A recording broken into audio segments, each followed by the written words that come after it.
Querido Andrés Oppenheimer, bienvenido, qué gusto saludarte. Oye, impactante el tema de estas reacciones en Estados Unidos a la reforma judicial. He estado al pendiente no solamente de los diarios más importantes, sino de los columnistas, de la gente del poder en Estados Unidos, del representante, por ejemplo, de Estados Unidos en México, Ken Salazar. En fin, cuéntanos desde tu perspectiva. ¿Dónde estamos parados, Andrés? Yo creo, Hay mucha Fernanda, preocupación en México por el tema, ¿eh? y en Estados Unidos también.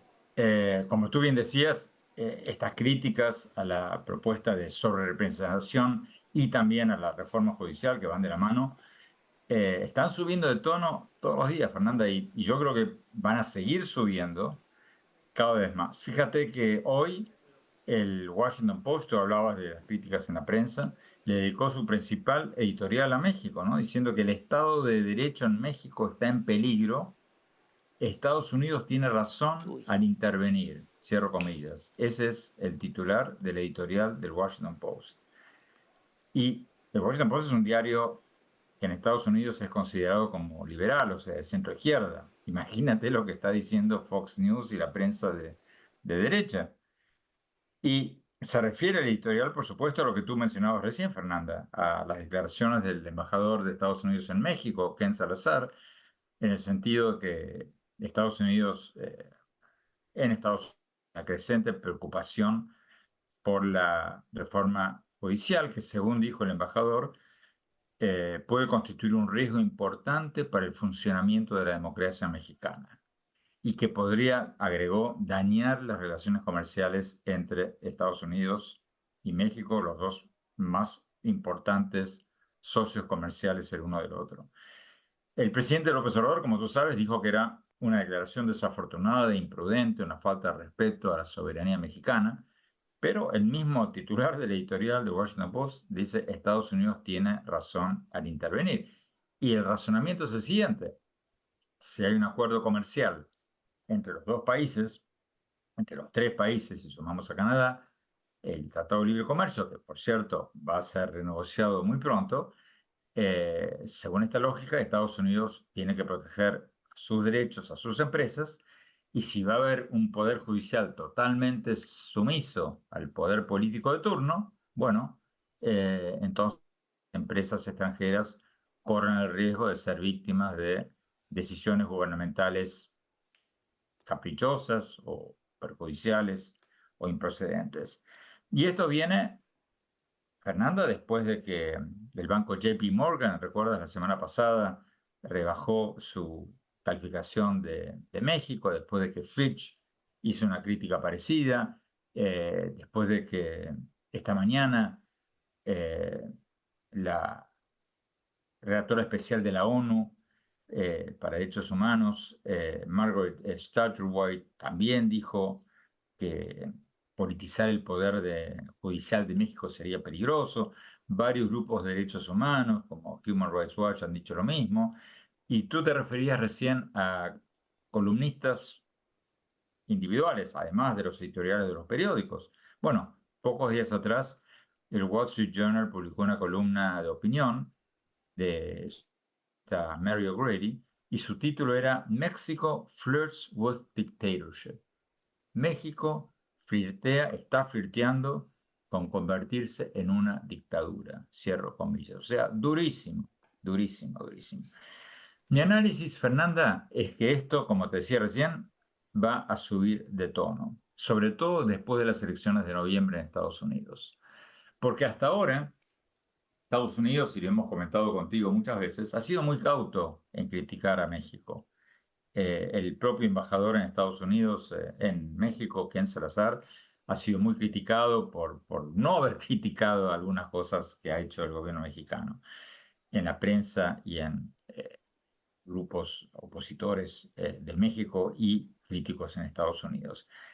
¿Por qué? Bueno, por lo que todos sabemos, porque hasta ahora el gobierno de Biden tenía miedo de que México dejara de colaborar en la frontera, abriera, por así decirlo, la frontera y si viniera un aluvión de inmigrantes indocumentados, y eso obviamente, Fernanda, le costaría la elección ahora a Kamala Harris. Pero yo me temo que esto una vez que pasen las elecciones, gane Trump o gane Kamala Harris, estas críticas van a subir de tono. Si gana Trump, por motivos obvios, ¿no? Porque Trump es Trump y para Trump hacerle la contra a México es como parte de su ADN, parte de su bandera de lucha, parte de su identidad política. Claro. Y si gana Kamala Harris y los demócratas, yo creo que también, Fernanda, vamos a ver un endurecimiento con el gobierno de México, porque ya están cambiando, y esto es muy interesante y pasó un poco desapercibido en México, creo, Fernanda. Los demócratas ya están cambiando su postura sobre México. Fíjate que en la convención demócrata de la pasada, Kamala Harris endureció mucho su postura sobre México. No defendió a los migrantes diciendo que es mentira que, que traen el crimen en Estados Unidos, todo eso, sino trató de revertir la crítica hacia Trump diciendo que Trump había boicoteado un proyecto de ley bicameral en el Congreso para aumentar los controles en la frontera. O sea, resumiendo, Fernanda, los demócratas también se están endureciendo en el tema de la migración y en el tema de México. Así que yo veo esto escalando. ¿Cómo lo ves? Pues Ebrard responde a Estados Unidos, no nos amenacen, el TEMEC es el mejor negocio que hemos hecho. Con todas las cifras que hay, no tiene por qué ponerlo en peligro. Y aquí mi cuestionamiento a Marcelo Ebrard y a muchos de la 4T es qué parte no se comprende de ser un mundo globalizado, de ser un mundo en donde hay tratados, hay reglas, hay cláusulas que tú no puedes brincarte porque el presidente saliente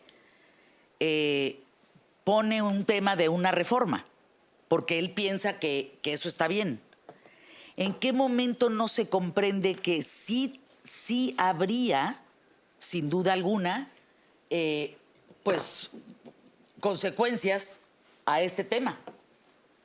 Entonces, ¿qué piensas de esto? Fernanda, los funcionarios pueden decir lo que quieran, pero que hay un hecho concreto. México depende en más de un 80% de sus exportaciones de Estados Unidos. Estados Unidos no depende en un 80% de sus exportaciones de México.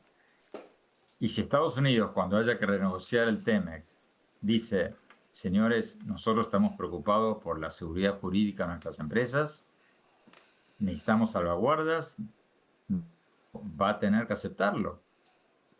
O sea, es probable que haga el Claro. gobierno de López Obrador, antes, o el gobierno de Sheinbaum, la reforma judicial.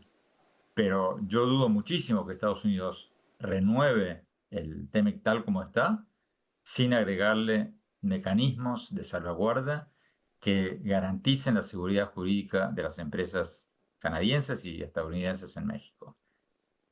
Así que, como te decía recién, esto va a escalar, esto no termina acá. Sí, sin duda.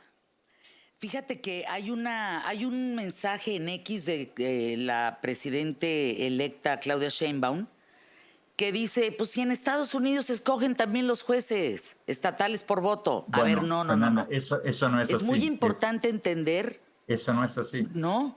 Eso no es así. En No, Estados es Unidos, decir, los jueces que ven divorcios, contratos, custodia de menores y demás, pueden ser elegidos de esa manera, pero en no los algunos federales que estados, ven asuntos de delincuencia organizada, delitos contra la salud, en fin.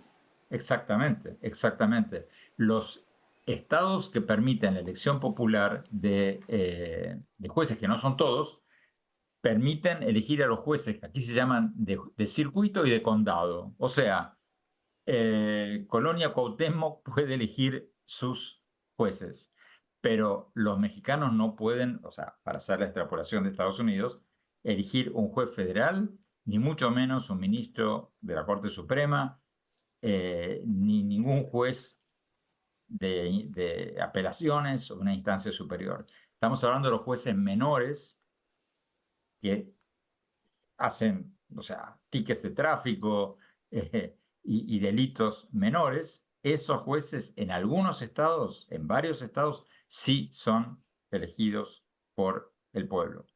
pero ningún juez que se ocupe de delitos ya más serios, y muchísimo menos un juez de apelaciones o un juez de la Corte Suprema en No. Estados Unidos, es electo por votación popular.